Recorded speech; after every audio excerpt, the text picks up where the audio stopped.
20-ാം നൂറ്റാണ്ടിന്റെ ആദ്യ പകുതിയിൽ ലോകത്ത് മുഴുവൻ ഏകാധിപതികളായ ഭരണാധികാരികളായിരുന്നു.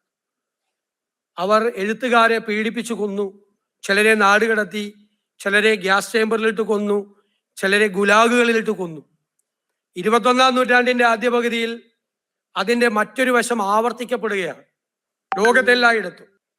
റഷ്യയിൽ വ്ളാഡിമിർ പുടിൻ പ്രതിപക്ഷ നേതാവിനെ ജയിലിൽ വെച്ച് വിഷം കൊടുത്തു കൊന്നു.